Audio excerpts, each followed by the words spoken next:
Leadership development exists because none of us are perfect, fully realized people. We all have room for growth in our lives, and we need help along the way. Hi, and welcome to Developing Imperfect Leaders. Because the last time I checked, we're not Jesus.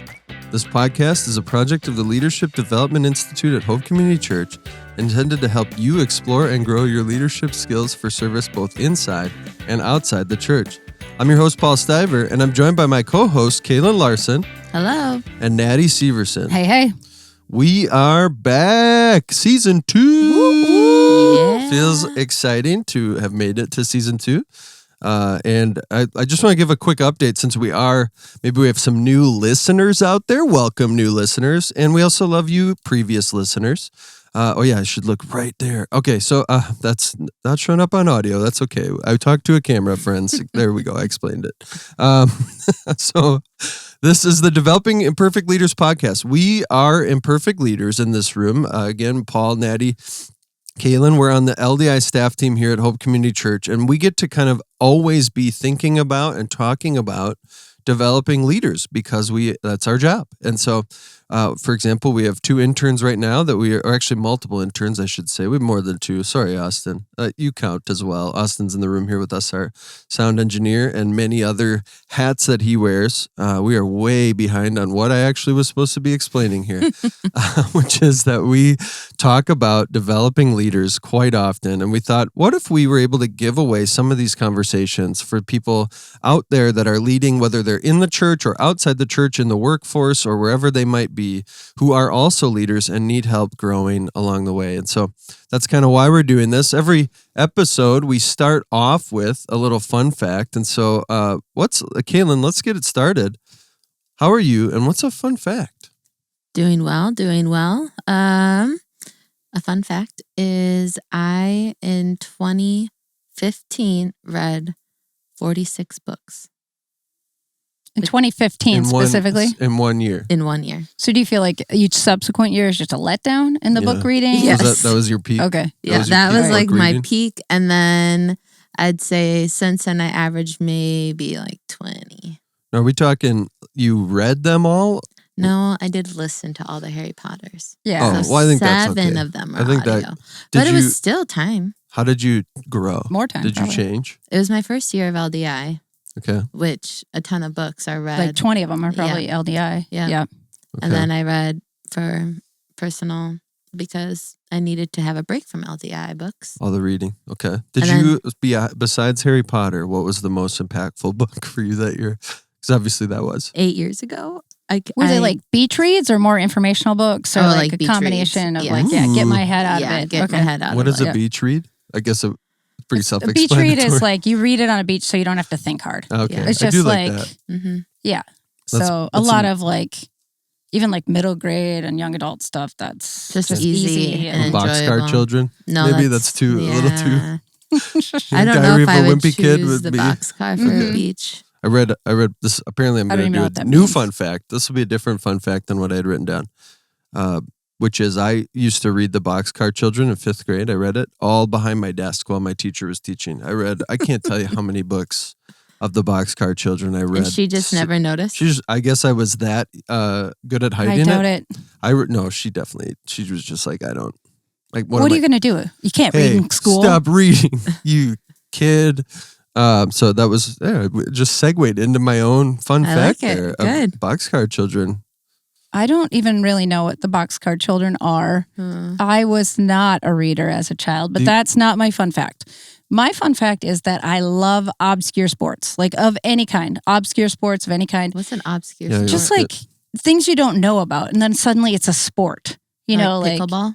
Well, pickleball's not obscure It's like anymore, but anymore, it would but have it been was. historically, Yes, right? yes, yeah. You know, or like before curling came in the mainstream, like I was like, oh, I love curling. It's like so fun to watch. And I'd have to like find it on the Olympics. But recently, this past weekend, I actually played bow and arrow tag.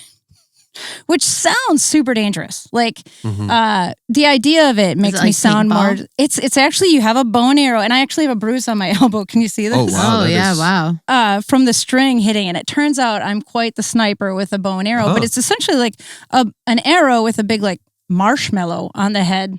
And so when it hits you, it doesn't really hurt you. And you have to wear like a face mask and stuff. And then it's sort of like, the big inflatable like things that you can like hide behind, like for like paintball and stuff. Yeah. Those are all over the course. And then you kind of run around and turns out I still got game. Like, that's can't huge. play the real sports anymore, but bow and arrow tag. That's fun. Yeah. It's awesome to learn that you're awesome at a sport you've never heard of or played before. I'm awesome at a Hope Women's Retreat. Yeah. So like consider So on the scale, that's actually pretty high, probably worldwide. Yeah, worldwide. I would I'm probably say. ranked top now. 10. Yeah. So Yeah, that's really good. So every episode we do what we call a leading question, and it's actually the episode's title question. We want to just engage with an interesting question on the topic. This week we're talking about the topic of self-forgetfulness, kind of being able to kind of move past always putting ourselves at the center of the story. And so the question is, why should I become less self-obsessed? yeah, I read this and I was like, this is a great question, especially in our cultural context. But I thought, first, let's take a step back and define what we actually mean by self-obsessed. Because certain people are going to have thoughts about that. So when you wrote this word self-obsessed, what were you thinking? Yeah, I was thinking where I kind of conduct my life considering myself first in every circumstance, and then others would be second or even in the peripheral. Yeah, that's kind of what I was thinking. I did write down a couple things, and I don't know what. Yeah, that would be is like everything kind of comes back to you first.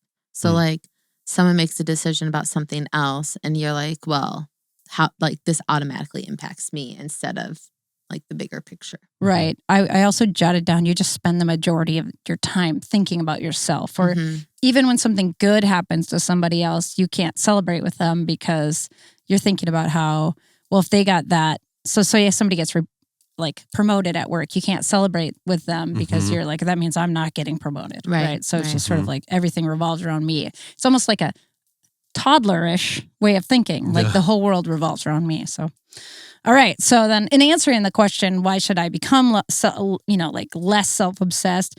It's just basically, it sounds like the Captain Obvious answer is, but because it's the heart of the gospel, right? It's exactly what Jesus did, right? He was the God of the universe and he took on like a human form and then came to earth and went through a whole bunch and then died just for us. Like the kind of the antithesis of being self-obsessed. He was focused on us and, and then that led to the salvation of humankind. Yeah. Right. That's pretty amazing. And I'm not saying our self-obsession will lead to the salvation of humankind or our lack of self-obsession will lead to the salvation of humankind, but laying down our lives is going to produce fruit. It's going to represent be Christ. Right. Yeah. And in our culture, I think that often means just laying down our preferences and comforts, right? Yeah. Okay, what about you? Why should I become less self-obsessed? I said because it's freeing. I know that the times that I am worried about what other people think, it just feels like this huge burden or weight on my shoulders. And then I feel paralyzed too by almost every decision I have to make. So I'm acting as if I'm in bondage to other people or the standards I might have for myself instead of being confident in who God's created me to be. That's really good. Yeah, I kind of was in the similar line of like freeing or just more joy, just to not have to always be it all on your shoulders, or just the exhaustion that comes with always trying to think, how do I look today? How are people perceiving me? Some of those other things that kind of flow out of self-obsession. But I want to connect it back, Nettie, to what you said too, because I think in culture, which you highlighted, we're told, consider yourself more. Like the way to have true life is actually to isolate and consider yourself more. Like think about who you are, how others are impacting you, and then protect yourself against those things, and then exert or express yourself on society by how you've discovered yourself. And you mentioned the gospel. The opposite is true for the gospel, right? The gospel shows us true life, which is Jesus ultimately, right? And here he is laying down his life, considering others. And so I think just another one with why should I become less self-obsessed is there's so much more joy in considering others.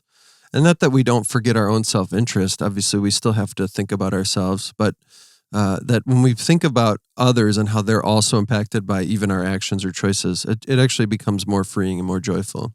I do think too that you brought up something there, and there's an irony in that, because we think we're going to find joy and life in our self-obsession, right? So when we do that, when we choose that, when society's telling us to do that, we actually think we're going to find joy and life in that. And we see people for a time probably finding some measure of joy and life in that, people online, celebrities, even people we know who kind of get all the things they hope for and they wrap their world around themselves. They seem happy for a time. But I think what we see, if we track it long enough, is it doesn't last, right? You get these glimpses of it and you're like, if I had that, I would be happy. If I had that person's life, I would be happy. So I'm going to do everything I can to do that for me. And then we find that over time, much like kind of the Ecclesiastes, if you go and read Ecclesiastes, it's all, in the end, you search for everything, you get everything you ever wanted. And in the end, all you can declare is meaningless. Right. Yeah. Right. Yeah. So let's move into the quote of the week. So every week, again, we kind of want to dig into a quote that's related to the topic we're discussing. And so this week's quote comes from a book called The Freedom of Self Forgetfulness by a guy named Tim Keller. And it's kind of a longer quote, but I'm going to read it here. It says, "Gospel humility is not needing to think about myself, not needing to connect things with myself. It is an end to thoughts such as, I'm in this room with these people. Does that make me look good? Do I want to be here?" He says, true gospel humility means I stop connecting every experience, every conversation with myself. In fact, I stop thinking about myself. The freedom of self-forgetfulness, the blessed rest that only self-forgetfulness brings. True gospel humility means an ego that is not puffed up, but filled up.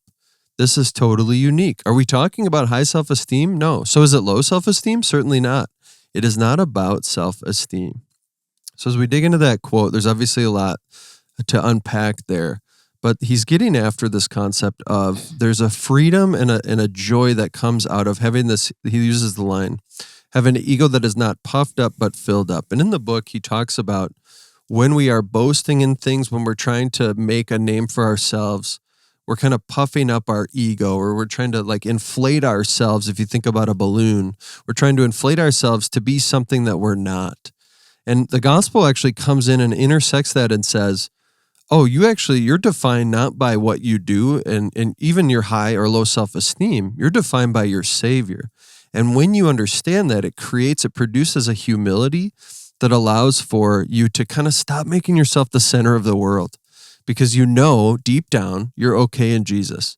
And so therefore you can radically start to consider others. I guess that's an unpacking of the quote, but then what do I make of it? Or we always kind of like to break down, what do we make of this quote? For me, it is when you are living a life of self-obsession, you are always asking questions like, am I good enough?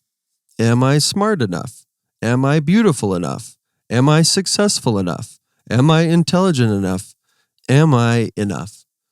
And this is where I love this quote and this idea of gospel humility, because the gospel comes in and says, in one sense, no, you're not.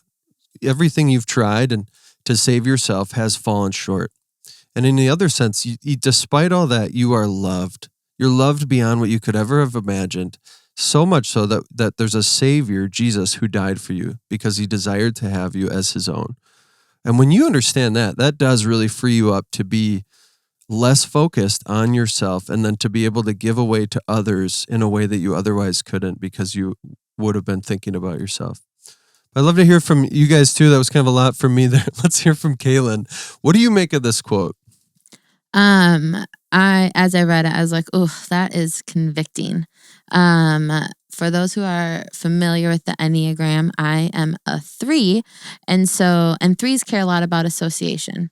So, as he is saying in that quote, what are people thinking of me in this situation? Or I'm like, oh gosh, I think about that all the time. Does X, Y, or Z reflect well of me? Mm-hmm. And then that gets on. And when that gets on repeat in my mind, I am almost like using other people or an activity or whatever it is to make myself look good, which is just, I do not enjoy when I like see that within myself. And so it's convicting because then I'm like, okay, am I praising God for the way he's created these people or using this situation to make his name known and not my name known? And then the second thing is I really like that he brings up the concept of self-esteem because we can be confident and comfortable with who we are and still just rest in the work God is doing versus overthinking every interaction or every situation we come across. I'm not laughing at you. I have yawned about 7 times during this. I'm never just a boring communicator. I never think about it, but this camera's staring me right in the face, and I'm like, a lot of good yawn Dan's going to pan the outtakes. camera to me every single time Dan is doing our camera work here, and every time there's going to be like a little natty yawns counter at the bottom. I'm like, oh, how embarrassing! It's not you, it's me. Okay. So maybe I should consider some amount of caffeine this afternoon. But I guess the yawn is appropriate given the thing that stood out most to me in the quote was the phrase blessed rest. You guys talked about freedom, and I think it's a similar vibe, right? Mm-hmm. It's this unpacking from that, right? Blessed rest. And that sounds pretty great. And not because I'm yawning because I'm physically tired, but maybe I'm a little bit tired here, but that blessed rest that is that end to that like that grab at control, that grab at comfort, that grab at power, whatever we're grabbing at that we're so worried about ourselves. And so I have been thinking about how recently my dad has been experiencing some health issues. And the one thing that I've been really reflecting on is my own level of self-obsession in that, right? Some people would call it self-care. And I think some of that is true of like, okay, I have to draw limits to how much I can help out and be at things. But other things that I'm it's kind of embarrassing to talk about, but sin is real. So I'm going to talk about it, is to think about how much I think about my dad's health in regards to me. Like, how does his illness impact me? How does this now, it's going to cost me time, it's going to cost me emotional energy, that's true, but it's really sometimes at the expense of actually acknowledging and being empathetic for how it's affecting him and my mom, who it is definitely more directly impacting. So it's just, it feels amazing to think of blessed rest, to like lay that down and really like focus on somebody other than myself. Because when I focus on myself, then I just start to worry about the future, what this means for me in the long run. And so it's just like getting outside of myself right now. We spend so much time wondering how we measure up or what's going to happen next or how things make us look that we just struggle, and even like when we have a conversation with somebody, if we're worried about how we look, we stop thinking about what they're actually saying. Like I was having a hard time concentrating on what you were saying because I was yawning, and I was like, oh no, that looks bad now that I'm a camera and I'm yawning, and you looked at me while you were talking while I was yawning, and I was like, oh no, that's probably distracting Kaylin, and she's like thinking she's boring, and no, it's just warm and I'm comfortable, I guess, in this giant hoodie. And I stopped listening, right? Because I'm thinking about myself. Yeah. So we don't listen because we're busy thinking about ourselves. Self-obsessed. It's great to hear personal examples. I don't have any, but if I did, that's really helpful. You're just not a sinner. No, I definitely have. But Natty's really hits me too, of how often I allow what is going on with others my first thought is, how does this impact me, instead of how does it impact them, which feels so unreal to actually realize and think about that. That is self-obsession. And so the gospel does set us free from that. I do want to bridge into, we're thinking about leadership in particular. Why would humility and self-forgetfulness, or just being less self-obsessed, prove to be valuable in leadership? And I can start and actually possibly have something profound to say. I don't know if this is going to be profound or not. We're going to find out. Here's the sentence. The essence of leadership is being others focused. Did you just make that up? No, I wrote it down. But the essence of leadership is being others focused, or another way of thinking it, the essence of leadership is being sacrificial. So he's going to use this as a quote of the week later. This could be right? He's setting himself up to be the quote of the week. When someone starts, you created this quote yourself. I hope so. I wrote it as if I thought it myself. Please leave in the comments if you know that Paul is plagiarizing this quote. I hope I'm not plagiarizing this quote. But the essence of leadership is being others focused. And what I mean by that is, if I am leading, what I'm trying to do is move others in a direction. So if I'm trying to move other people in a direction, I inherently must be thinking about other people. I have to be thinking about what they need, what's going to help them, what's going to bless and benefit them, which by nature means I can't be thinking about what I need, what I want, what my little kingdom is going to look like. I have to be others focused. And then when you take that approach, it feels like it is freeing because now you're just thinking about how can I bring this person along? What do they need? And from a coaching standpoint, from a care standpoint, and actually now I have disconnected from making it all about me. And I think that's, the essence of leadership. That's my profound quote. What do you guys think? I love it, but I would add the essence of healthy leadership. Oh, sure. Because I think you can go a long way just by being the first person to do something. You can get people to follow you, even if you're not thoughtful of the other people. So healthy, good, quality leadership has others in mind, because that's the idea of leading. Like, people are going to come with you, right? It's not just about you. But I do think you can run a long way, and you could really Pied Piper, so to speak, a lot of people just by having the first idea that's a good idea, even if you don't really care about who follows you or if they're following you. Does that make sense at all? That's so great. I would add the word healthy, because time. not just because people are following somebody doesn't make it healthy, other-centered leadership. You're right. So, okay, what are your thoughts about this idea of why should I be, or why is humility, self-forgetfulness for leadership? I have said it already, but I think there's just a lot of freedom then in being able to lead. Because you aren't thinking about what are others thinking in this moment as I am leading them. You can then instead, just like you were saying, lead them versus caring about yourself. Like, I turned to Natty up just a minute ago and I was like, oh my gosh, I remember a time that I was so worked up. I was just getting so warm. And when I just do not do well. And so what happens when you get really, really when nervous? I get really, really nervous and warm and I'm thinking about myself more than leading others, I get lip sweat. And so I just remember in this meeting, I was so worried about what all these people are thinking versus actually leading them. It was like an out-of-body experience because I couldn't even tell you what happened in that meeting because I was so concerned. She came to my office and she's like, it was terrible. I had lip sweat the whole time. Lip sweat the whole time. And she gets very expressive when she's flustered. So it's amazing. Yep. And I feel that too. And I would say my answer to that question is, why is it valuable in leadership is because self-forgetfulness, that lack of self-obsession, means you're turning the focus on somebody else. So if I stop thinking about the fact that I need to yawn, I'll probably yawn less, one, right? Because I'm not thinking about yawning. Yep. And then two, I'm listening to you. So you are going to feel seen and heard. Because if I'm just hearing you and trying to think about me having a cleverly crafted response or me seeming cool or smart or whatever I'm going for, you're not going to feel seen. My response to you isn't going to reflect you. It's going to reflect me. For sure. So if I'm listening and I'm thinking about you and I'm thinking about Austin and Dan and Paul, I'm going to have an answer or a response that makes people feel seen, hopefully makes them feel understood. And we as leaders, that will help us make better informed decisions because we're actually listening to the people we're leading. Well, and people will stick with us because they'll feel cared for and seen. It's really good.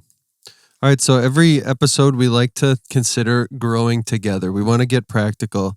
And so the goal of this podcast is to help imperfect leaders to grow. So keep in mind that this is a journey. There's not necessarily a right answer, and we're all on that journey. What are some practical ways we can bring humility into our leadership? Kay, what are your thoughts? I don't think this is something that we can do out of our own strength. And so what I wrote down or what I thought about was bringing the Lord into it. So asking him and praying to him for just a humble heart for him to lead you as you lead others and just to trust his guidance, to just release that control and to release whatever other emotions you might be feeling in that moment of leading others so that you truly can lead people well. That's awesome. Yeah, we got to have him involved. That's, I think, where humility comes from, right? Is ultimately knowing the Lord. And I would add, so one I just had one thing, which was self-examine your tendencies to serve yourself, which is a lot of self language right there. But we've got to be willing to, and I think the gospel frees us up to look at ourselves in the mirror and say, oh, this is a way I make it about me. This is a way I'm making it about me. This is a way I'm making leadership about me. And how do we then dismantle some of those with truth and with others helping us so that we're not always just making it about us? Natty, what about you? Yeah, I think mine builds off of what I just said a little bit ago. It's take time to really, really understand the needs of the people you lead. So, you think of if you're a pastor or a leader at a church, do you really know the people you serve and lead? Or do you just know what you're interested in or the people you have most contact with, like your elders or your key leaders? Do you know, or maybe even the squeaky wheels, right? Yeah. And maybe the people who are coming to you in your ministry. And if you're at work and leading a team, it could be that you just know those people you directly deal with and the people who maybe complain the most. And you're going to make decisions based on those. But do you know who's like sitting in the pews on a Sunday morning? Do you know the whole team, even the people who say less? If we're not as focused on ourselves, we're going to scan the room better, and we're going to see all the people hopefully, and try to learn and hear from them, so we can know their hearts and their interests and maybe even their spiritual lives, instead of having sort of just a rough caricature of who we think is there. We'll actually know who's there and who we're trying to lead. So we are all imperfect leaders and have room for growth. And so I just want to hear, what is one takeaway that you're taking from this conversation as you think about this topic for your own life? And I actually will start by answering my own question. And that is really, it's been provoked in this conversation, which is I want to be thinking about all the ways I make everything about me. And I want to start identifying those and not doing that. Is that like pretty straightforward? But like, wow, just the examples you guys shared, and I'm immediately thinking of times where it's like, yeah, my first thought is, yeah, how did this decision impact me? How is this interaction impacting me? And I want to instead be, looking to be more others focused. I think to do that is to go back to Jesus and see it in him, but also ask for the grace to start doing that more. Natty, what about you? What is a takeaway for you? Similarly, I was thinking about how it's ironic that it takes self-awareness to realize we're self-obsessed, right? So it's thinking about yourself to realize you're thinking about yourself.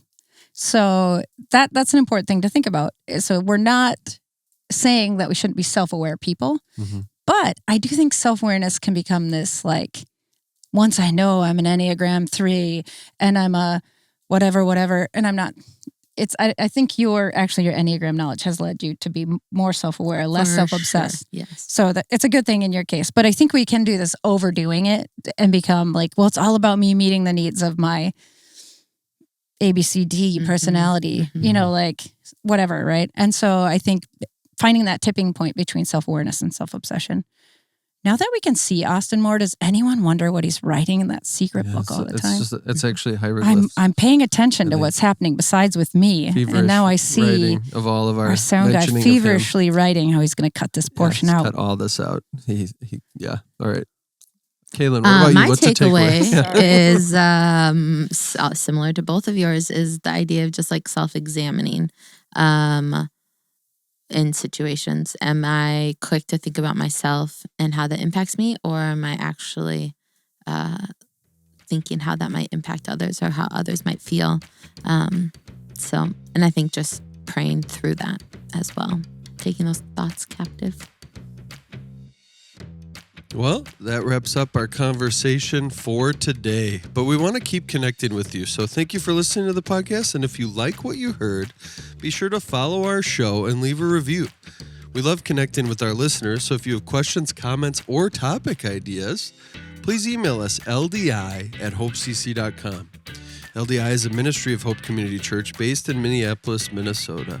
We seek to develop leaders in their biblical thinking, Christ-like character, and ministry skills for service both inside and outside the church. We do this through internships, classes, seminars, and retreats. If you're interested in learning more about our internships or other opportunities, visit ldi.hopecc.com or email ldi@hopecc.com. Have a great week.